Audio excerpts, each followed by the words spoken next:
Mateo capítulo 24. Por favor, listos con sus Biblias. Vamos a tocar muchos pasajes. Si usted lo puede, algunos los vamos a buscar, otros los vamos a mencionar. Mateo, Marcos, Lucas. Allí usted puede encontrar. Mateo 24. Escenario profético actual. ¿Qué significa eso? Ya le explico. Amén. Amén. Ok. Gloria a Dios. Vamos a leerlo en el nombre del Padre, del Hijo y del Espíritu Santo. 24, 29. Amén. Gloria a Dios. Dice la palabra.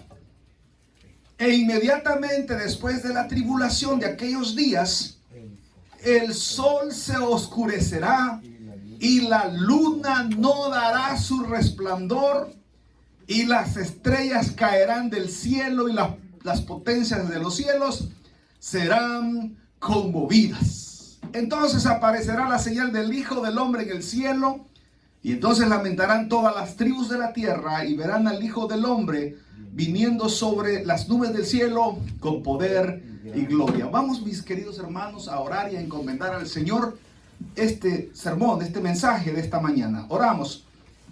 Padre, en el nombre de Jesús te damos muchas gracias por la oportunidad, Señor, que nos das de poder estudiar tu palabra, poderla escudriñar. Te suplicamos, Señor, que tú puedas añadir bendición a ella, que nos hables al corazón, que nos hables a nuestras vidas, Señor, que podamos estar gozosos, que podamos recibir, Señor, esa palabra que avive nuestro ser, que avive, Señor, nuestra alma. En el nombre de Jesús te lo suplicamos todo. Amén y amén. Pueden sentarse, mis hermanos. Escenario profético actual de la venida de Cristo. El fin ya viene. Para que usted pueda tener un marco de referencia con respecto a la venida del Señor, es importante que yo le explique algunas verdades bíblicas que son fundamentales. Fundamentales para que usted pueda estar seguro de que el mundo se está moviendo en base a la profecía bíblica y se está armando delante de nosotros, se está armando un crucigrama que anuncia la venida del Señor, y que los hijos del Señor tenemos que estar completamente de acuerdo, completamente bajo el conocimiento, completamente bajo el gozo de que el Señor viene por su iglesia. ¿Cómo nosotros lo sabemos? ¿Por qué nosotros decimos que Cristo viene? ¿Qué es lo que va a pasar? Aquí hay, hermanos, en la Escritura, 1/3 de la Escritura es profecía bíblica. Son cosas que van a suceder. Son cosas que ya sucedieron y se van a volver a cumplir. Hay profecías de un solo cumplimiento, como es el rapto de la iglesia.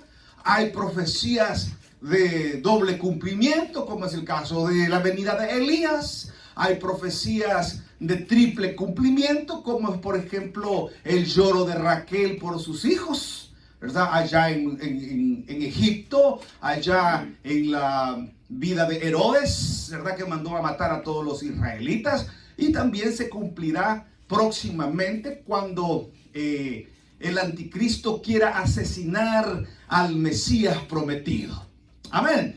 Entonces, vaya entendiendo usted de que en este tema de la profecía es un tema grandísimo. Es decir, como cuando usted cambia de televisión, ¿verdad? Hoy nosotros tenemos la bendición de poder tener televisiones más grandes. Nosotros, cuando estábamos pequeños, teníamos uno de 12 pulgadas, blanco y negro, ¿verdad? Allá en los 70, imagínese usted. Y no me va a creer usted que nos reuníamos a ver esa pantallita, 50, ¿verdad? 50 personas, y usted miraba. Hoy con las televisiones que son tan grandes y las casas tan pequeñas, me pasa a mí. Yo tengo mi televisión, yo estoy viendo de la televisión y estoy viendo aquella esquina de la televisión y me tengo que pasar a esta esquina. ¿Por qué le menciono yo esto? Porque la profecía bíblica así es inmensa, no se puede abarcar de una sola mirada. No se puede abarcar de una sola mirada. Usted tiene que verla desde allá y recorrer todo el espectro profético para llegar. No puede decir, aquí está la profecía. Es decir, que esta mañana no vamos a aprender todo lo de la profecía, pero vamos a aprender algunas cosas muy importantes. Amén. Como por ejemplo, la llave que abre el tema profético para los cristianos. La llave que abre el tema profético para los cristianos es el libro de Daniel, y específicamente los sueños de Nabucodonosor. Nabucodonosor tuvo diferentes sueños. El primero de ellos fue que él soñó con una imagen. Él soñó con una imagen. Aquella imagen dice que era inmensa, y esa inmensa imagen tenía cabeza de oro. El pectoral y los brazos eran de plata. Los muslos eran de bronce. Las piernas eran de hierro y los pies de hierro barro. Pastor, ¿y eso qué significa? Pues ese fue el sueño que tuvo Nabucodonosor. Y él tuvo el sueño y lo perturbó tanto. Capítulo 2 de Daniel. Y entonces lo perturbó tanto aquel sueño que él se despertó, y se despertó afligidísimo por el sueño que había tenido. Y él decía, ¿y qué fue lo que soñé? Y como él estaba angustiado, dijo, tráiganme a todos los sabios. Y llegaron todos los sabios y le dijeron, y él les dijo, señores, he tenido un sueño que me ha dejado completamente turbado. Entonces le dijeron todos sus sabios, rey, cuéntanos el sueño y nosotros te daremos la interpretación. Y dice el rey Nabucodonosor, el emperador, dice, se me ha olvidado el sueño, pero me lo tiene que decir, si no los mato a todos. No, le dijeron, nunca se ha sabido de tal cosa, que alguien tenga un sueño y sin contarlo se lo interprete. No, yo no sé cómo van a hacer, pero o si no me lo dicen, o ahora mismo a las 12 del mediodía los mato a todos.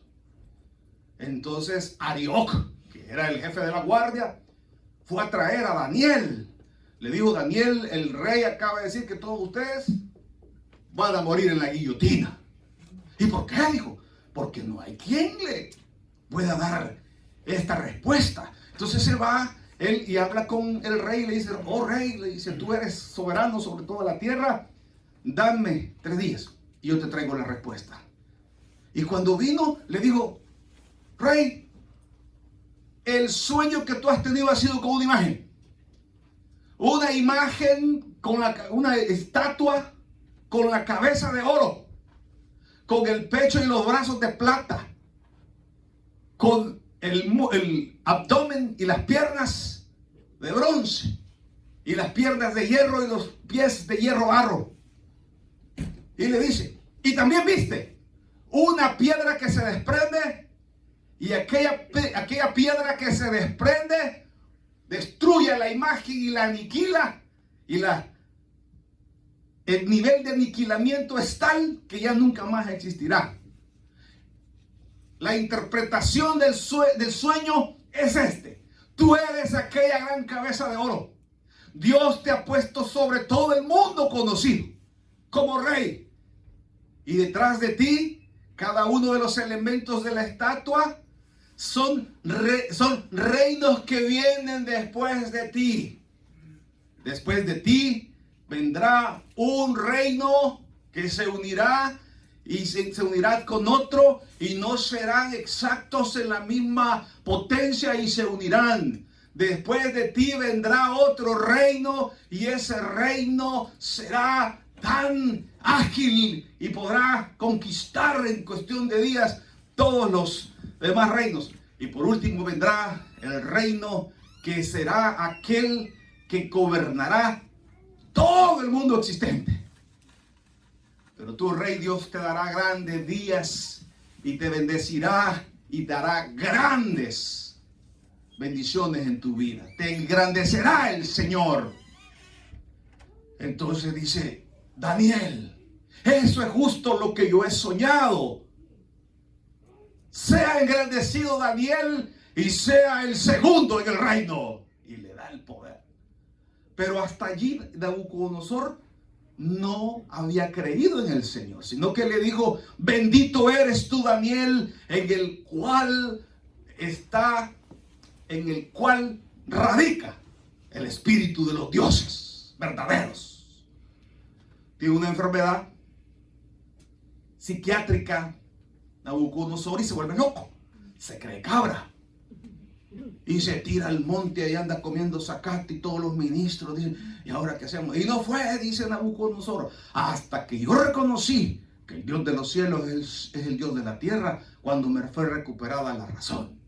Entonces, aquella imagen, nosotros tenemos que tener un conocimiento general, cultura general. ¿Por qué? Tenemos que conocer historia, porque la historia, la política, los movimientos sociales, todo tiene que ver con la profecía bíblica.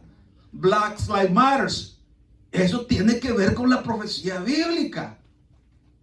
Todo lo que está sucediendo tiene que ver con la profecía bíblica. Entonces, cuando sabemos un poco de historia, nosotros vamos viendo las sucesiones de los diferentes imperios que han gobernado. Han habido diferentes civilizaciones, pero a nivel de imperio, de gobernar la tierra conocida, tenemos los imperios, el babilónico, que fue el primero, que nació de los asirios. Tenemos el imperio medo-persa, los persas y los medos. Tenemos el imperio griego en sucesión. Y por último tenemos el imperio romano, ¿verdad? El imperio romano, que parte otomano, parte griego. Entonces, cuando nosotros hacemos una comparación con respecto a la escritura y con respecto a la historia, nos vamos dando cuenta que aquella imagen tiene nombres. Aquella imagen tiene nombres. Porque el mismo Daniel se lo dice al rey: y las posteriores partes de la estatua son reyes que vendrán después de ti. Entonces, cuando nosotros vemos la sucesión de los imperios, ¿quién fue el que logró sabotear a Babilonia? Los persas. Cuando vemos quién logró sabotear a los persas, los griegos. Cuando vemos quién logró sabotear a los griegos, los romanos. Entonces vemos nosotros una sucesión de imperios hasta llegar. ¿Y quién saboteó a los griegos? Los romanos. ¿Y por qué nos interesa a nosotros los romanos? Los romanos nos interesan a nosotros porque en esa época vivió nuestro Salvador. En esa época, cuando el Señor, en capítulo 9 de Daniel, versículos 24 al 27, da una profecía fundamental y básica para que usted y yo sepamos que Cristo viene pronto. Le dice: Daniel, 70 semanas han sido establecidas sobre tu pueblo. Y de esa semana, le dice, esa semana comenzará con la orden de la reconstrucción de Jerusalén. Pasarán 7 semanas y luego otras 62 semanas hasta el Mesías príncipe, cuando venga hacia esta tierra. Y después que se haya erradicado el pecado, que se haya quitado el pecado, que haya justicia perdurable, que se haya entronizado el Rey de Reyes, entonces vendrá el reino del Dios eterno. ¿Okay? Entonces, estas semanas son importantísimas. ¿Por qué? Porque eso nos marcan a nosotros cuál es el fundamento, cómo se va a mover la profecía bíblica. Entonces, dice que desde la orden, allá ustedes recuerdan que los judíos estaban allá en la deportación en Babilonia, y se les da a ellos la orden para que vayan a reconstruir el templo de Jerusalén, ¿verdad? Allá están los judíos presos, esclavos. Y está maravilloso el Señor, que los judíos estaban presos allá ellos cantaban sus alabanzas. Y cuando cantaban las alabanzas, los guardias babilónicos sentían algo en su ser. Y le decían, cántenos esas alabanzas. ¿Por qué? Porque sentimos que nos da vida. Y entonces dicen ellos, allá en Salmo 137, allá cuando estábamos, dice, en aquellos ríos, nos sentábamos a cantar en aquellos ríos y nos escuchaban, ¿verdad? Y ahí sale el salmo y aquella bella alabanza que le han hecho bailable. For the river of Babylon, where we sat down everywhere, when we remember Zion. Es el Salmo 137, ¿verdad? Y entonces allá cantaban, dice, y los mismos guardias. Entonces ese enamoramiento de Judá le llegó al rey, le dijo al rey Artajerjes. ¿Por qué Artajerjes? Porque Nabucodonosor se separó y se fue con sus mujeres al desierto y dejó al yerno de encargado. Ya él quería jubilar, ya mucho trabajé, ya mucho guerrié, ya mucho maté. Quiero disfrutar con mis mujeres, ¿verdad? Entonces se fue al desierto, allá a su oasis, con sus arenques.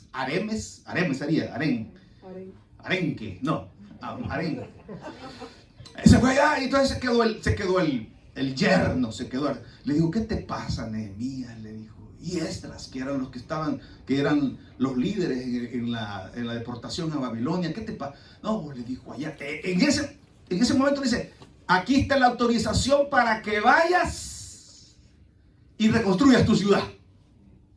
Por el amor a Judá. Por lo que despertaba el Señor en el pueblo cuando alaba. Oigan, por lo que despertaba el Señor al pueblo que alaba. Amén. Entonces, en ese momento pasaron 7 años. Pasaron 7 años de la orden. Entonces, cuando ya cayeron allá, ya habían pasado 7 años. De las 70 semanas. Habían pasado 7 semanas de las 70. Ya habían cumplido 7. Luego dice que habrán otras 62 semanas hasta el Mesías príncipe. ¿Cuál era el plan de Dios? El plan de Dios era que viniese el Mesías y fuera entronizado. El plan original de Dios era de que Cristo fuese hecho rey e Israel fuera una nación sacerdotal para hacer un tabernáculo para todo el mundo y expiar los pecados de todo el mundo, y el tabernáculo central fuese Israel. Pero ¿qué sucedió? Se encontró con una clase religiosa codiciosa, avara, que amaban más al mundo que a Dios. Que amaban más al mundo que a Dios. Sus posiciones, sus buenos puestos, su buena economía, amaba más. Y cuando vino el Mesías y dijo, señores, se presentó él al templo y abrió los rollos, los papiros de la profecía y dijo, él ha venido a dar libertad a los cautivos y a los pobres, a predicarles el reino de los cielos. Y le dijo a toda la clase sacerdotal, señores, delante de vosotros se ha cumplido esta palabra, yo soy el Mesías. Ay, aquellos que cuando le oyeron eso y supieron que les iban a quitar su carro, que les iban a quitar sus comodidades, que les iban a quitar sus moviditas, lo sacaron a pedradas usted y no lo entronizaron. Entonces, ¿qué sucede? Sucede de que el propósito de Dios era que las 70 semanas fueran en corrido, que el Señor fuera entronizado en Israel y fuese una nación sacerdotal. Pero ante la negativa de Israel, a lo suyo vino y los suyos no le recibieron, mas a los que le recibieron les dio la potestad de ser hechos hijos de Dios. el tiempo de Israel a causa de rechazar al Mesías príncipe, al Mesías prometido. El tiempo de Israel en la profecía de las 70 semanas se detiene en el 69. El reloj de Israel se queda congelado porque no aceptaron al Mesías prometido. Pastor, ¿y cómo sabemos nosotros el cálculo de esas 70 semanas? Las 70 semanas le son reveladas a Daniel, y cuando se destapa en el Apocalipsis, se destapa la profecía, allá en los capítulos 12 y 14 de Apocalipsis, dice, el ángel le dice, Daniel le pregunta y le dice, Daniel, cierra la profecía. Ya no le digas nada. Cierra la profecía, porque esto será revelado hasta el final de los tiempos. Cierra la profecía y al final de los tiempos será revelada. Pero por el momento ciérralo. Pero Daniel no se queda con eso, porque Daniel era un hombre muy intelectual. Y le dice, ¿y cuándo sucederán estas cosas? Y le dice el ángel, sucederán en un tiempo, en tiempos y la mitad de un tiempo. Y se fue. Y se fue. Ay, dijo, ¿y qué será eso? ¿Y qué será? Tiempos y la mitad de un tiempo, ¿verdad? Entonces, ya en la revelación de Apocalipsis, se nos dice a nosotros que el dragón anda buscando a la mujer que ha parido a un hijo y lo quiere matar. Una simbología de lo que hizo Herodes cuando quería matar a Jesús, al Mesías, y mandó a matar a todos los niños, e indagando Herodes, dice, sobre a los reyes magos, ¿verdad? Que si cómo era esa situación, y que si como cuánto tiempo tenía el niño ya de nacido, el que le iba a quitar el trono.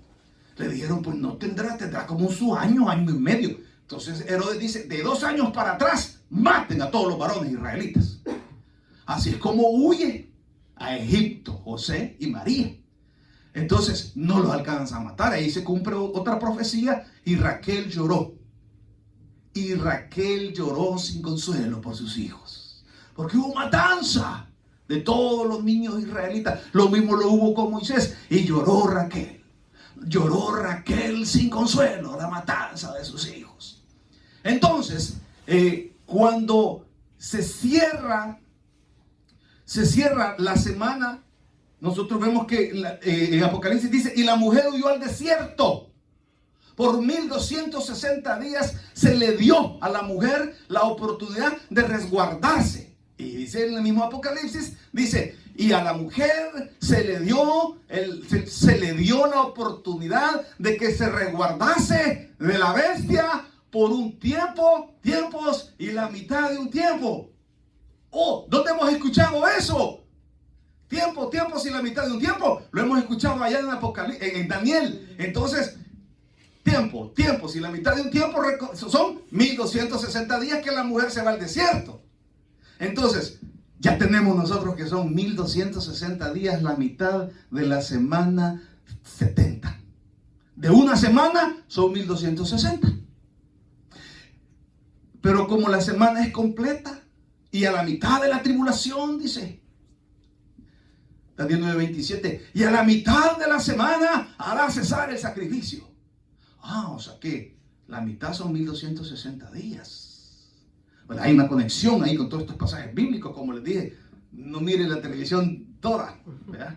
Porque nosotros nos tardamos 5 años en estudiarlo, ¿verdad? Y dice, entonces sabemos que una semana, que la mitad de la semana son 1260 días, y como la semana es completa, son 2520 días de la semana. Pero son semanas del calendario antiguo, ¿verdad? Del calendario antiguo, no del gregoriano, sino del juliano. Entonces, y hermano, ¿y cuántos son en años? Bueno, veamos primero cuántos días son. Amén. Veamos primero cuántos días son. Hermano, qué interesante está esto. Vamos a ver. Usted sígame, 2520, ¿ya tiene la calculadora ahí? Sí, yo no. Este teléfono. Ajá. Amén.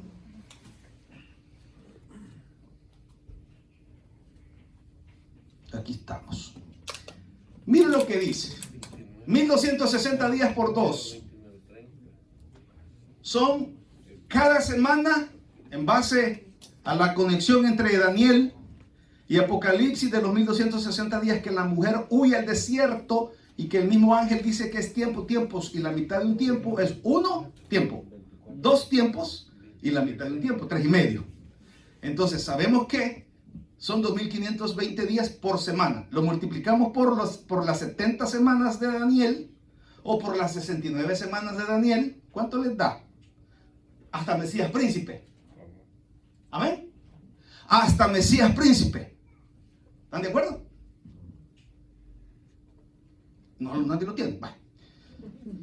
Entonces nos da 173.880 días, pero esos son del calendario anterior de 360 días.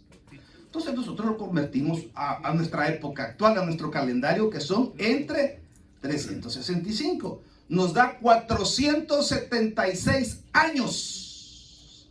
Amén. 476 años. Pastor, ¿y cuándo comenzó la profecía? ¿Cuándo fue que Artajerjes le dijo a Nehemías, hijo lindo, vaya y reconstruya su pueblo de nuevo? Año 444 de la historia universal. Ahora, ¿cuántos años dijimos que teníamos? 476, ok. Pero como estamos en negativo, 444, ¿hasta qué año llegamos de nuestra era? Si son 476 años, pero estamos en menos 444 porque es antes de Cristo. ¿Cuántos años alcanza para que nosotros estemos en nuestra era? ¿Cuántos años son? 444, corras 476 años. ¿Cuántos nos quedan? ¿Cuántos? 33. Y Cristo era como de 30 años. ¿Y su ministerio fue? 3 años. Si a usted no le dice nada de eso en el Señor, hermano, créame que usted no tiene fe. Porque más claro no canta un chancho. Digo, un gallo. Si usted ya con esto, hermano, ¿cómo? Sí, ahí está en la historia natural, en la historia de esta tierra. Ahí en el año 4, ya por eso le digo yo, es necesario que nosotros conozcamos qué es lo que está pasando allá, en la historia natural. Que nosotros sepamos, pastórico, así es, hijo lindo. Y entonces la conexión de la Biblia nos lleva a nosotros a hechos espectaculares, maravillosos, sorprendentes. Ahora bien, ¿qué es lo que estaba Cristo y está el imperio? Y Él va a ser crucificado. Para que se cumpla la profecía, vamos a Daniel 9, si no me pierda ahí Mateo. Miren los requisitos que tienen que existir para que la profecía esté cumplida. Daniel 9. Vaya, qué bueno. Amén. Dice 27. Vamos a leerla desde el 24 para que usted tenga un contexto claro y no se me pierda. Porque esto es oro. Esto es oro. Amén. Ay, no dijeron amén. Esto es oro. Amén. Aleluya. 70 semanas están determinadas sobre tu pueblo y sobre Jerusalén. Amén. Y sobre tu santa ciudad. Para terminar, ¿qué dice? La prevaricación. Usted y yo no seremos malos. Y poner fin al pecado y expiar la iniquidad. Para traer la justicia perdurable. Y sellar la visión y la profecía. Y ungir al santo de los santos. ¿Ya pasó eso? ¿Ya pasó eso? ¿Ya no hay pecado? ¿No hay justicia social? Entonces, ¿qué decimos de la profecía de las 70 semanas? Que todavía no se ha cumplido. porque todavía no tenemos estas cosas. Sabe pues y entiende que desde la salida de la orden para restaurar y edificar a Jerusalén hasta el Mesías príncipe habrá 7 semanas. Amén. Desde la salida y a la séptima semana llegan a Jerusalén. Habrá 7 semanas y 62 semanas. Cumplimos las 69. Se volverá a edificar la plaza y el muro en tiempos angustiosos. Y después de las 62 semanas, más las 7 que llevamos, son 69. Amén. Se quitará la vida al Mesías, mas no por sí. Y el pueblo de un príncipe que ha de venir destruirá la ciudad y el santuario, y su fin será con inundación, y hasta el fin de la guerra durarán la devastación. Oh, pero este príncipe no vino. No vino porque nos ungió al Santo de los Santos. Entonces este príncipe no vino. Entonces, ¿qué sucede? Sucede de que ante el congelamiento del tiempo de Israel, el tiempo queda detenido. Todo el escenario queda detenido. ¿Qué existe en tiempo de Jesús? El dominio de Roma sobre todas las naciones. Israel en una situación comprometida políticamente hablando, dependiendo de un poder mayor, de un poder político terrenal. Entonces, nosotros tenemos que tener un ojo profético para darnos cuenta que cuando el reloj de Israel vuelva a correr, tienen que estar dadas las mismas condiciones sociales, políticas, económicas del tiempo de Israel. Roma tiene que estar dominando. Roma tiene que ser el primer poder mundial. Pastor, ¿y cómo lo sabemos? Lo sabemos por el capítulo 7 de Daniel, cuando el rey tiene los sueños con las diferentes bestias. Y vi una bestia, dice, que parecía un águila y volaba. Y la siguiente bestia, dice, era como un oso y caminaba de lado y cojeaba al caminar. Y luego la otra bestia era horrible y era parecida a un leopardo. Y la última bestia era tan horrible y espantosa en gran manera. Pero aquel árbol fue cortado y volvió a retoñar. O sea que Roma va a volver. Porque las condiciones políticas tienen que ser iguales para cuando venga el Mesías. Cuando el Mesías vino, Roma estaba gobernando. Cuando el pueblo de Israel, cuando el reloj de Israel vuelva a correr, y Roma tiene que estar gobernando. Después de la Segunda Guerra Mundial, los grandes ganadores fueron los Estados Unidos. Ellos habían firmado un convenio con Japón de no agresión. Y los japoneses, cuando ya se sintieron fuertecitos, atacaron en el Pacífico Pearl Harbor, ¿verdad? Y eso fue lo que hizo el presidente, dar su discurso, su famoso discurso de infames, ¿verdad? Y a la guerra contra Japón, y un involucramiento total contra Adolfo Hitler. Entonces Alemania, después de la guerra, cuando ya se firmaron todos los convenios, Alemania, ¿quiénes derrotaron a los alemanes? Los aliados, Estados Unidos, Inglaterra, Francia. Y ellos habían sido dominados, ¿verdad? Francia. Pero la mayor potencia fue Inglaterra, Estados Unidos. Entonces cuando cayó Alemania en poder de los aliados, dijeron, los rusos venían de aquel lado atacando también, porque Adolfo Hitler quería conquistar Rusia también. Si él no se hubiera metido a eso, el mundo fuera diferente hoy. Pero quiso tocar a los rusos, y los rusos estaban acostumbrados al frío y a esas inhóspitas, pelear en el hielo, como lo está pasando hoy día. Amén. Como está pasando hoy este día. Hoy este día se está bombardeando la ciudad de Ucrania. Ya lo voy a explicar. Entonces, cuando Alemania cayó, dijeron, bueno, agarremos mitad y mitad, pues mitad para los aliados, mitad para los rusos. Entonces se dividieron la gran Alemania. la Alemania occidental y la Alemania oriental, y los rusos, para que no les estuvieran tocando lo de ellos, levantaron un gran muro a través de todo, a través de toda la Alemania, desde donde comenzaba la frontera hasta allá arriba, un gran muro, y pusieron vigilantes ahí que nadie podía salir de la Alemania oriental, nadie podía cruzar, no pudieron cruzar por décadas. Imagínense, desde la Segunda Guerra Mundial, los 40, 50, 60, 70, 80, 90, imagínense cuántos años se hacen, casi 50 y tantos años. Entonces, cuando se dividió eso, Estados Unidos le ganó la guerra a Japón, soltándole, ya los tenían dominados por medio del general MacArthur, ya los tenían dominados, ya la bomba ya fue,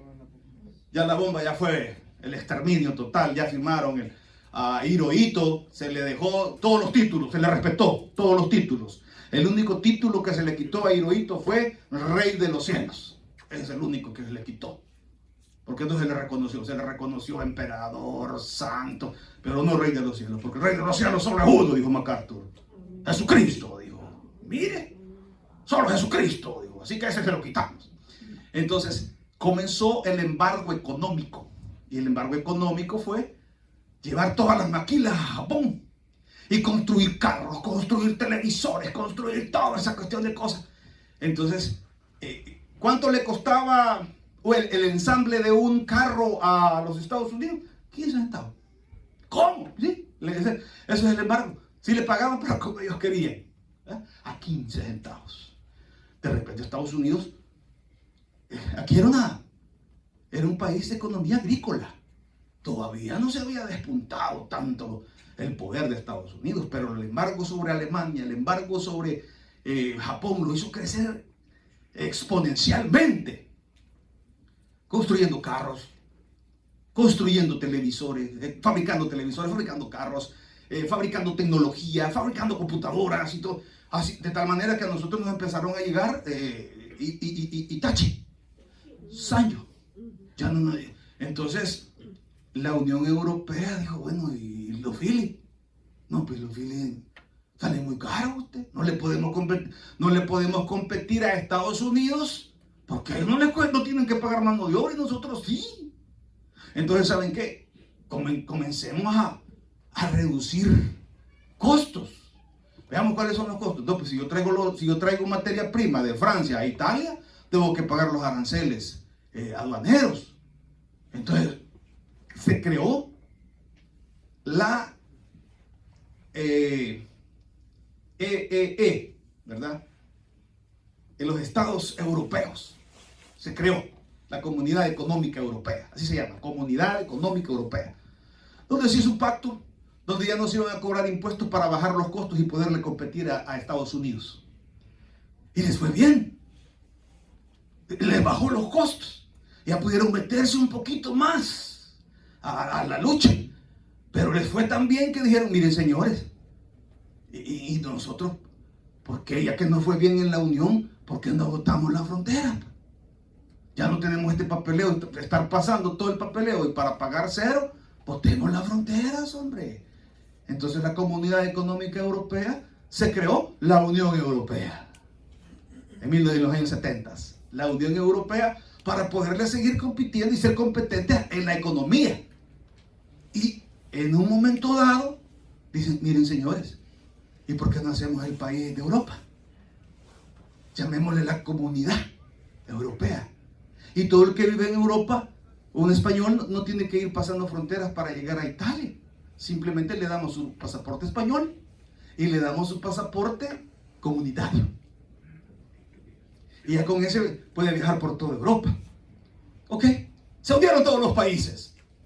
Y entonces ya va tomando forma el Imperio Romano como uno solo geográficamente hablando. Sí, pero las Naciones Unidas también se incluyó en la Unión Europea a Inglaterra. Inglaterra está un poquito más lejos, Noruega, todos esos países. Entonces surgió un problema entre los ingleses y los europeos del viejo continente, que a los ingleses se les enfermaron las vacas. Las vacas se les ponían, se les retrasaban. Eran vacas retrasadas, y de repente estaban todas locas. Y se llamó como el fenómeno de las vacas locas. Entonces fue el primer donde Europa quiso expulsar a Inglaterra. Y los ingleses dijeron, no. Y al final no lo hicieron.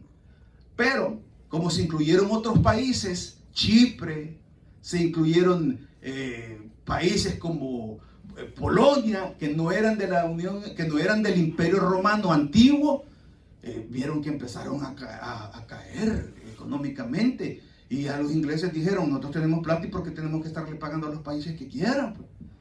Entonces, el último año de Mr. Trump se fue a entrevistar con Boris Johnson y le dijo, aquí no te conviene esto, ya, ¡pam! Cortaron algo que se conoce como el famoso Brexit, ¿verdad? Brexit, Britain, exit. Salió la Unión, porque siempre fue una duda grandísima de decir, ¿y cómo irá a salir? Para nosotros los que estudiamos escatología, ¿y cómo irá a salir Inglaterra, Reino Unido? ¿Cómo irá a salir de la Unión Europea para poder dibujar el mapa antiguo de Cristo? Ya lo sacaron.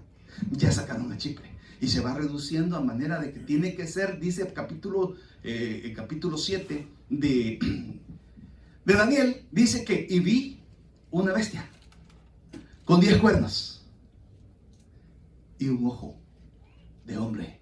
El último cuerno era el ojo de hombre que pensaba.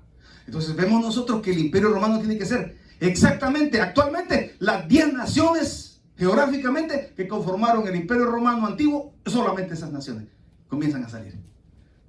Entonces ya tenemos el tallo del Imperio Romano. Ya está ahí el tallo del Imperio Romano. Para que ¿qué les dije? Que para cuando venga Cristo, las condiciones sociales, políticas, tienen que ser las mismas cuando se detuvo el reloj. O sea que el reloj de Israel nunca paró. Para Israel nunca paró. Están congelados. Entonces de repente, y entonces cuando siga corriendo el reloj de Israel, la situación va a ser la misma. El Imperio Romano va a estar gobernando. Israel va a estar sometido al Imperio Romano, como lo está pasando hoy. A Israel le rodean 53 naciones árabes y no pueden atacarlo porque la OTAN es la que está resguardando a Israel. Entonces, ¿qué es lo que nosotros vemos? Veamos más señales. Nosotros sabemos que la Escritura nos dice que en la gran batalla de Armagedón, le voy a explicar esto. Segunda de Tesalonicenses 4, 13 al 17.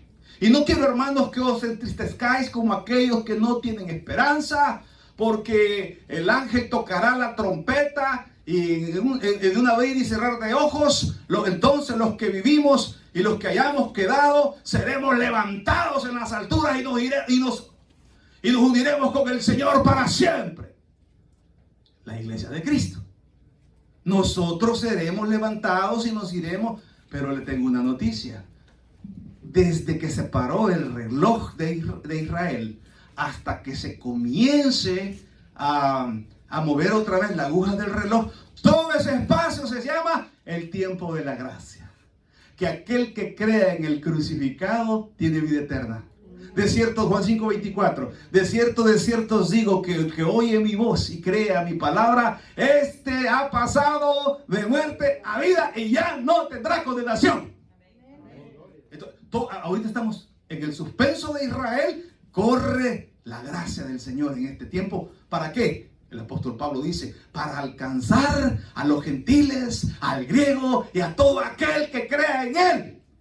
Entonces este tiempo era necesario para que se creara lo que Jesús dijo en Mateo 16:18. Dijo, y sobre esta piedra edificaré mi iglesia y las puertas del Hades no prevalecerán contra ella. La palabra eclesía es la palabra iglesia que somos nosotros. Cristo pensó en nosotros también. Y en aquel que cree en Cristo, este es salvo. Pero cuando se cierren los tiempos, el tiempo se vuelve a topar. Allá, el año 33, con el año, no sabemos cuándo, eso marca la ida de la iglesia. Porque continúa, ya no va a haber iglesia. Después del rapto, ya no hay iglesia, solo Israel. Y solo el Imperio Romano. Y los Estados Unidos quebrados. Y los Estados Unidos, donde miréis el cuerpo muerto del águila. ¿Cómo este país tan hermoso, tan grande, tan poderoso? Este país tiene miles y miles de veces más deuda que todo el mundo. Entonces, cuando se junten los tiempos y se eche a correr el tiempo de Israel, va a ser como que usted viajara al momento que crucificaron a Cristo. En ese momento Roma está gobernando y dice la Escritura que después que la iglesia sea levantada, entonces y por la última semana, amén, y por la última semana, y la última semana, o sea, se une la 69 con el inicio de la 70. ¿Qué pasa en el inicio de la 70? La iglesia se va para arriba, lo que determina que el reloj de Israel sigue corriendo. Y allí, entonces, aparece en este momento la Unión Europea en su Congreso. Yo quiero que lo busque, que lo dejo de tarea. Busque el Congreso Europeo y usted se va a dar cuenta que hay una fila acá de presidentes, otra fila allá de presidentes, y en el trono central no hay nadie. Búsquelo. ¿Por qué? Porque ese trono no es de nadie. Ese trono está listo para el emperador de Roma que ha de venir. ¿Está conmigo en Daniel? Veamos desde el 26. Y después de las 72 semanas, 7 más 62, 69. O sea que lo correcto sería decir, y después de las 69. Amén. Se quitará la vida del Mesías, mando por sí. Y el pueblo de un príncipe que ha de venir destruirá la ciudad y el santuario. Que va a ser el príncipe en la economía europea, y va a surgir un salvador del mundo por la destrucción de la economía del mundo, por las enfermedades, por la devastación, porque me cuento que vienen otras cepas, y yo ya pasé las dos, quién sabe quién le aguanta la tercera, ¿verdad? Pero viene otra, pero la Biblia lo dice, y habrá peste para todo el mundo. Y habrá hambre para todo el mundo. Usted ve la inflación de los Estados Unidos. Usted ve, ¿sabe cuántos millones de pobres tenemos en los Estados Unidos, hermano? 50 millones de pobres. 50 millones de pobres tenemos en los Estados Unidos. Gente que no se hace los 3 tiempos. Gente que no tiene trabajo, que lo echaron de la casa. En Nueva York, este mes van a sacar 500 000 de personas de sus casas a la calle. Porque ya se acabó el fondo que sacaron para los que no habían pagado la renta. Se acabó. Esa gente ya la tenían que haber sacado. Y usted va ahorita a Nueva York y usted ve y dice, eviction. Fuera, saque sus cosas porque le vamos a poner ahí el cordel amarillo y usted se va a quedar sin sus cosas. Sálgase ya. Vamos a hacer una situación caótica. Entonces, allá desde la Unión Europea viene el auxilio. Y va a ser tanto este hombre tan agraciado, va a ser como Emmanuel Macron. Un tipo tan intelectual, un tipo tan inteligente, tan guapo, ¿verdad? Tan dado. Un tipo así. Va a decir, señores, aquí tenemos que solucionar esto. Mandémosle a las naciones ayuda y se va a apoderar de todo el mundo, y la gente lo va a amar tanto, lo que se conoce hoy en día como el nuevo orden. Ahí usted en su billete de $1, usted ahí tiene anunciado Novo Ortus Seclorum, Orbus Seclorum, Novo Orbus Seclorum. Ahí usted ya tiene cómo se va a llamar este nuevo gobierno que viene. Ahí usted lo tiene, su billete de a peso. Entonces, este hombre cuando salga, le va a decir a los israelitas, pacto hemos hecho con el hombre, dice ahí, capítulo 28. Dice, señores, vengo a ofrecerles un plan. Ya no se peleen con los árabes. Nosotros lo que queremos es que ustedes le devuelvan un poquito de tierra a los árabes, a los palestinos, y nosotros les garantizamos la paz. Sí, van a decir los judíos. Sí, pacto hemos hecho con la muerte, dice Isaías. Y a la mitad de la semana, cuando les permita reconstruir el tabernáculo, en el siglo II antes de Cristo, Epífanes IV, Tito, Epífanes IV, o Tito Flavio Vespasiano, como usted lo quiere llamar, cuarto, cuando conquistó Jerusalén, en una señal demoníaca, vio el templo y le explicaron cómo era de santo el templo. Tomó un cerdo y entró al lugar santísimo y degolló el cerdo. En el lugar santísimo. Y dice el Señor en Mateo 24, y cuando oigas de la abominación desoladora de la cual habló el profeta Daniel, el que lea, el que tiene cerebro, entienda. Entonces a la mitad de la semana hará cesar, miren lo que dice ahí, de un príncipe que ha de venir, destruir la ciudad y el santuario, el templo. Y su fin será con inundación, y hasta el fin de la guerra durarán las devastaciones. Y por otra semana confirmará el pacto con muchos. A la mitad de la semana hará cesar el sacrificio y la ofrenda. Después, con la muchedumbre de las abominaciones, vendrá el desolador hasta que venga la consumación y lo que está determinado se derrame sobre el desolador. Entra al tabernáculo a mitad de la semana y dice: señores, yo soy el Mesías, yo soy el Cristo. Y los israelitas van a decir: no, no es este.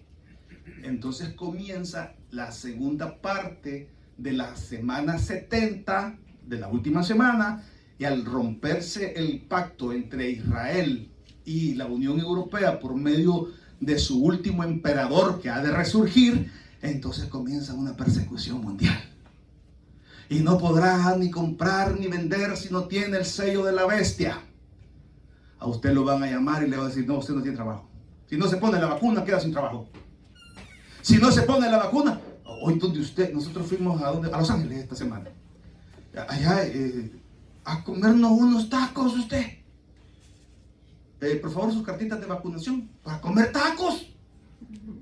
¿Cómo lo ve? Sí, hermano. Y esto le dije yo, si yo soy Chedo de Gavin Newsom, le dije: si quieren le hablamos a él. ¿Verdad? El gobernador. No, me dijo: está así, si no puede entrar a comer tacos. Tú lo que enseñas para comer 2 tacos doblados usted. Es la tarjetita de vacunación. Yo me puse la vacuna, hermano, porque yo ya no va a tener. Porque ya que le va a cambiar el ADN, que pues ya mucho no va a perder. Pues sí. Por esto los jóvenes, vea que ahí no se sabe, porque es una amenaza real. Amén. No estoy diciendo que no lo hagan. ¿Verdad? Mi hijo le dijo: no, hombre, dijo mi hijo, puedo morir, dijo, se lo va a poner. Ay, está bien. Cada quien es libre. Amén. Cada quien es libre. Y me motivó, ¿sabe quién me motivó a mí a poner para la vacuna? Tim Rush. Me explicó él: mira, me dijo, la vacuna no es mala. La vacuna se le está evitando a la gente que se quiere que se muera. Por ejemplo, África. En África no se ha vacunado ni el 10% de los millones y millones y millones que viven ahí. ¿Para qué mueran? Porque actualmente ya está en plan, dice la Escritura. Ya está el plan, ¿verdad? Ya está el plan de iniquidad sobre este mundo. ¿Cuál es el plan? Despoblar el mundo. Año 2020 y año 2021 se murieron más de los que nacieron. El mundo se está despoblando. Señales. Habrán pestes. Y habrán terremotos. Y habrán destrucciones. Y agrega Daniel capítulo 12. Y habrá terror en el mundo como nunca lo hubo. Hay una película muy linda que se llama Moonfall, que la tierra va cayendo. Quiero darle una buena noticia. Que la tierra va cayendo a la luna. Una película. Cada año la luna se acerca 1 metro. Hasta que sea absorbida por el centro de gravedad de la tierra. Eso puede pasar en cualquier momento. Eso como nunca ha pasado, no se sabe calcular. Como nunca, si es el anticristo, contéstele. Hermanos, ahora, en el año 2014, diciembre del 2014, todos los que observan el cielo descubrieron que viene un asteroide gigantesco hacia la órbita exacta de la Tierra. Dijeron, ¿y cuándo va a ser? Va a ser el 13 de abril del 2029 que va a pasar por acá. Y comenzaron a hacer todos los cálculos. Y los cálculos empezaron a acercarse de una millonésima a una 100 milésima, a una 10 milésima, a una sobre 1000. Impacto con la Tierra. ¡Ay! ¿Y qué va a pasar? Entonces lo han seguido. Esto no se lo dicen, no lo sacan en las noticias, ¿verdad? Eso no lo sacan en las noticias, pero hay, al menos, hay algunos científicos que tienen sus canales en YouTube, se los cierran, pero usted puede buscarlo, se llama Apophis. Entonces, ¿qué pasa? Mire, ¿cuánto le dije a usted que dura la última semana? ¿Cuántos años? ¿Cuántos años? La última semana, ¿cuánto dura? 3 años y medio, más los otros 3 años y medio. Son 7 años. El Apophis va a pasar cerquísima de la Tierra el 13 de abril del 2029.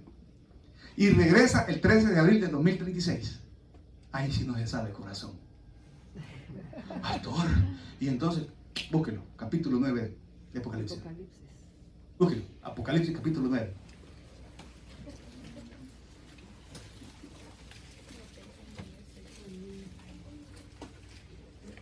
Cuando lo tenga, subrayelo. Amén. Encuéntrenlo todo, pues. Y no es el pastor lo que habla. Sci-fi.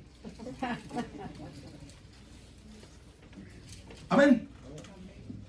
Usted lee Apocalipsis, hermano, y nosotros tenemos una cantidad inmensa de eventos que usted los puede. Estamos tocando del 100%, estamos tocando el 0.0000001% de la profecía. Porque hay tanta abrumadora. Es tan abrumadora la profecía de que Cristo viene ya. Amén. Cristo viene ya. Aleluya. El quinto ángel tocó la trompeta y vi una estrella que cayó del cielo a la tierra y se le dio la llave del pozo del abismo. No fue una estrella. Acuérdese que en aquel tiempo Juan no sabía pues que asteroides y planetas y cometas, todo eso. No, él dice, ¡fu! Él vio, él fue llevado allá al futuro. Juan fue llevado al futuro. En el futuro él vio como cuando aquel elemento celeste ¡fu! Y explotó la tierra y parte de la tierra. Y el quinto ángel tocó la trompeta. Amén. Y vi una estrella que cayó del cielo. Como dice el pastor Jonas, ahí se la dejo. Ahí se la dejo. Amén. Amén. Entonces, cuando pase la persecución, los 3 años y medio, después, a la mitad de la semana, se rompe el pacto con el anticristo, el rey de Europa. Se rompe. Entonces, comienza la persecución. Y dice la Escritura, y dice el Señor, orad para que vuestra huida no sea en invierno. Y cuando oigáis, no regreséis a vuestra casa por vuestra capa. Ya no regrese a su capa porque ya va a estar sitiado en su casa. Huyan a los montes. Y cuando os digan, él va aquí, él va allá, no creáis porque aún no ha venido. Porque Satanás va a ser inteligente y va a decir, ya vino Cristo. Y va a simular la venida del Señor. Y va a salir la misma gente. La misma gente. No, hermanos. Señales que y vendrán falsos apóstoles y falsos maestros que harán mercadería de vosotros introduciendo herejías destructivas. Ay, y eso ya ratos. Y eso ya ratos, hermano. Yo he llegado a un momento en que ya no sé a quién escuchar en la palabra. Hoy el mundo es tan pequeño, el mundo, por el tema de la información, que uno ya sabe todos los pecados. Yo no quisiera escuchar mensajes de aquellos que hemos cometido errores un poquito más adaptados a la vida de uno, no. O sea, miren, hermanos, Jimmy Swaggart después de su error, hermano, el hombre lloraba. Señor, te fallé, Padre. Y lloraba tocando su piano. Y empezó a predicar: por la misericordia del Señor seremos levantados, porque Él nos ha amado a pesar de nuestro pecado. No, pero hoy, hermano, aquí son varones santos de Dios. No, yo digo, ay, no, yo no puedo escuchar semejante hipocresía. No, porque primero yo aquí, hermano, aquí todos los pecadores. Pero tampoco preocupemos a aquellos. Solo Dios juzga, hermano. Solo Dios juzga. No, Tabelita, hay que ser santo. Hay que buscar hermano, hay que rescatarse un poquito, hombre. Claro. Entonces, cuando comienza esa persecución mundial en todo, a nivel territorial, a nivel de todos los continentes, hermano, ¿qué va a pasar el momento cuando los gobernantes tengan que dar explicaciones sobre los millones que nos vamos a desaparecer de este mundo? Cuando nuestros vehículos vayamos manejando y vayan a chocar contra, ¿a saber qué? Yo veo ese titular en los periódicos: millones desaparecen inexplicablemente. Millones desaparecen inexplicablemente. Entonces, después de los 3 años y medio, donde cuando digan paz y seguridad, entonces vendrá como ladrón en la noche.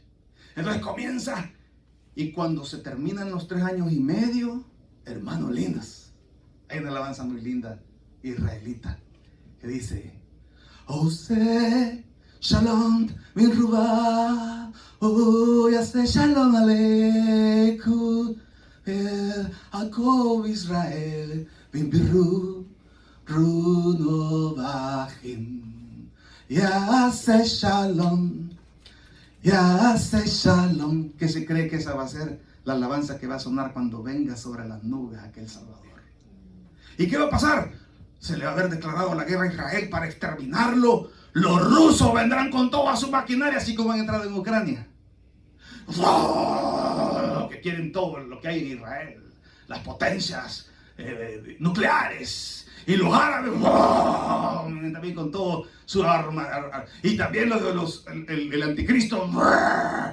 Dice la escritura, dice Juan, y los reyes del oriente a reunirse a la última gran batalla del tiempo de los gentiles. La batalla del Armagedón, la batalla de Megiddo, la batalla de Josafat, como usted le quiere llamar. Ahí vendrá todo a destruir. Y cuando vengan a destruir a Israel diga: ya no podemos. Aparece aquel caballo blanco con una multitud de gente detrás de él. Y él en su muslo dice: he aquí el verdadero, el Mesías.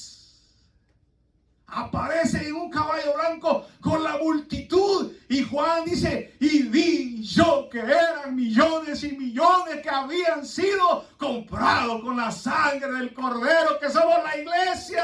Nosotros venimos de regreso de la eternidad. Venimos a esa gran batalla. Dice Juan que él vio que el río Éufrates se había secado para permitir el paso de los reyes del oriente.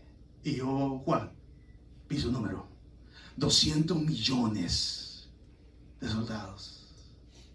La China comunista tiene exactamente hoy 200 millones de soldados. Y Rusia desafiando al mundo entero. Vladimir Putin desafiando al mundo entero, se va a apoderar de Ucrania.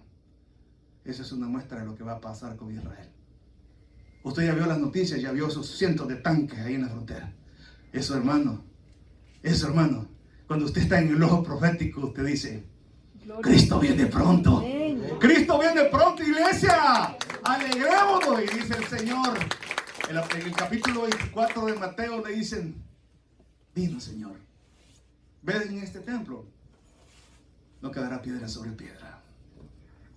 Señor, le dice: ¿cuándo será el tiempo? ¿Cuándo será el final de este siglo? Egipto le dice: vendrán, la gente se multiplicará, la ciencia aumentará, pero aunque te remontares hasta las estrellas y sobre ellas pusieres tu nido, de ahí te haré descender, dice Jehová de los ejércitos. Hermano, cuando el Señor venga en su gloria y descienda con su iglesia, no habrá batalla. El Señor lo destruirá con el espíritu de su boca. Así lo dice la Escritura. Entonces será la resurrección de Israel. Se levantarán los israelitas, porque los israelitas no resucitan con nosotros. Nosotros somos la iglesia, somos la primicia. Amén. Primera de Corintios capítulo 15, versículo 23.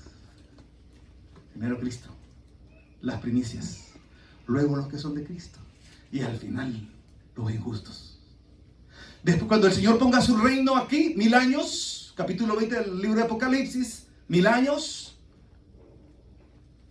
entonces se cumple aquello: mas vosotros sois nación santa, gobernadores, sacerdotes, lo que nos dice Pedro.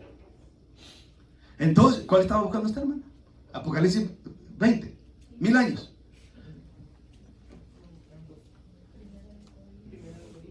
1 Corintios 15, 23, rápido.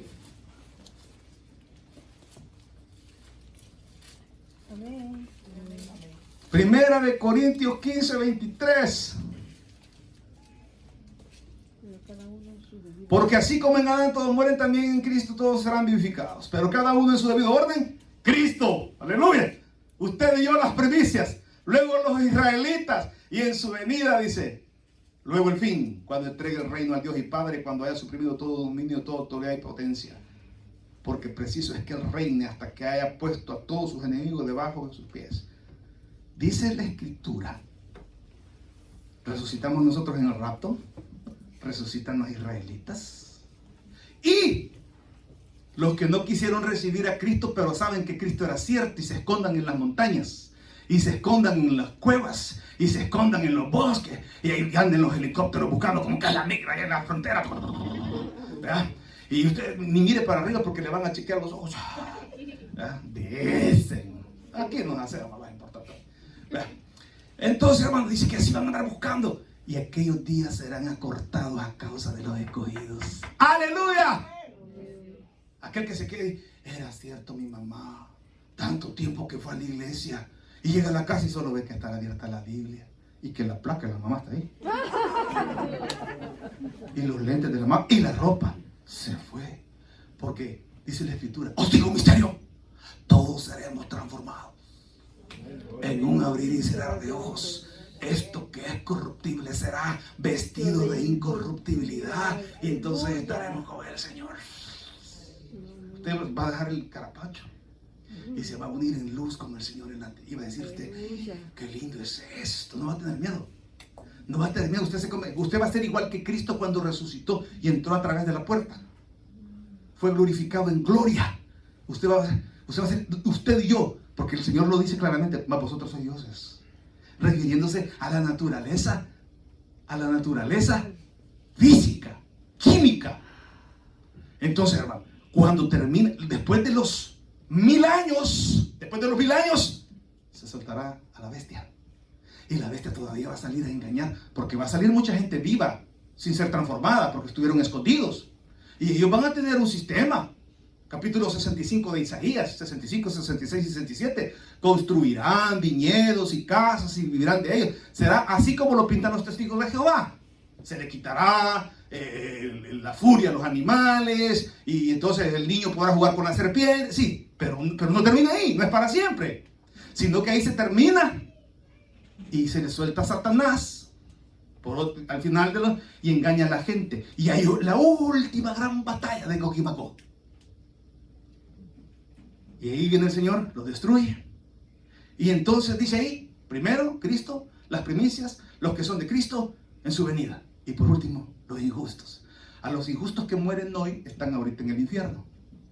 Entonces, pero esto es un espacio físico en el centro de la tierra. Entonces es necesario que se que se les prepare un lugar eterno, que será inaugurado por la Trinidad satánica, por el falso profeta, por el anticristo y por Satanás el diablo. Ellos son los primeros en caer en el lago eterno de fuego. Ahí cae. Entonces, cuando el Señor llame a los injustos a la resurrección, y a los que murieron en la injusticia porque no creyeron, serán echados eternamente al lago de fuego. ¿Qué es lo que nosotros vemos actualmente? Actualmente vemos el poderío de Rusia. No, esa muestra no es para Ucrania, es para Israel. Vemos el poderío de Corea. No es para Corea del Sur, es para Israel. Vemos el poderío de China. No es para los Estados Unidos. Es para Israel. Vemos el poderío de la Unión Europea. No es para los árabes, no es para sacar a Turquía. No, es para sacar a Israel. Vemos el poderío de los árabes, los reyes del sur, reyes del oriente, reyes del norte y reyes del occidente. La Unión Europea, los rusos, los chinos, los árabes. Para que se dé. Yo estuve en el valle de Megiddo. Y como yo fui por fe, hermano, yo fui sin dinero. A mí me pagaron el pasaje nada más. Y dije yo, no tengo nada que llevarle a la hermana. ¿Sabe qué hice? Agarré una bolsita de plástico y metí un montón de piedras. 200 piedras. Hermanos, les dije yo, estas piedras es donde será la última batalla. Y un hermano bien coco mandó a hacer unas cajitas de cristal para todos.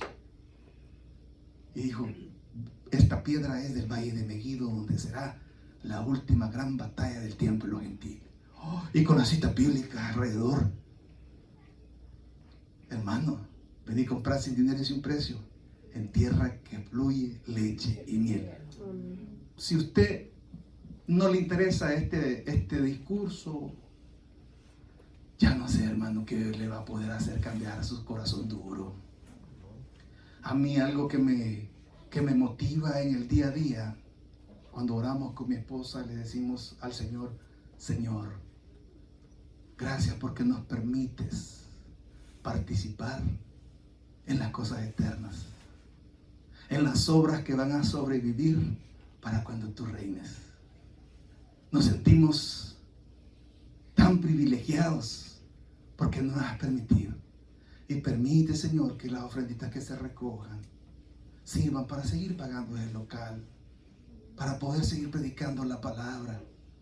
Tal vez no sea una congregación de miles, pero lo que aquí se predica en espíritu y en verdad.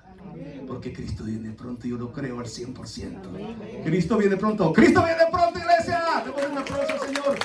Padre, gracias te damos por tu palabra.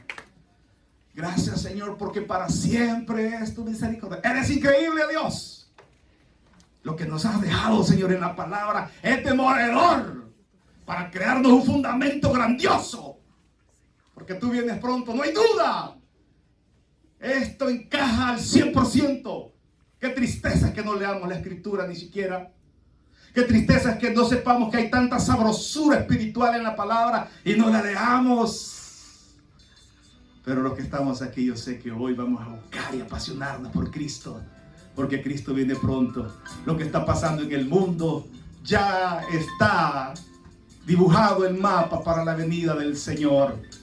Mientras todos estamos orando, yo quiero dirigirme a usted que ha estado viendo este mensaje a través de este medio, YouTube, Facebook, Instagram. Cristo viene pronto. ¿Está usted preparado? ¿O aún no ha entregado su vida a Jesús? ¿Aún no le ha pedido perdón de sus pecados a Cristo? Para que usted sea contado en aquellos que seamos levantados cuando el Señor venga. Yo le invito hoy a que le pida perdón por sus pecados al Señor y sea contado como hijo para ser levantado en aquel día. Ore conmigo de esta manera. Pídale perdón al Señor. Recíbale como Señor y Salvador personal. Ore conmigo de esta manera. Señor Jesús, te abro mi corazón y te recibo como Señor y Salvador personal. Creo que eres Dios y que moriste en la cruz por mis pecados. Soy pecador, me arrepiento, perdóname, Señor. Y gracias doy al Padre por mandar a su Hijo Jesucristo a morir en mi lugar. Gracias, porque recibo el perdón de mis pecados, la seguridad de mi salvación y de la vida eterna en Cristo Jesús, mi Salvador. Amén. Si usted oró, usted ha nacido de la familia de Dios. Ahora usted es un hijo de Dios. Regocíjese, regocíjese, porque Dios es grandioso. Y Dios viene con un mensaje, que es que Cristo viene pronto por su iglesia. Que Dios le bendiga. Le esperamos pronto en el tabernáculo de Manassas. Continuamos invitando.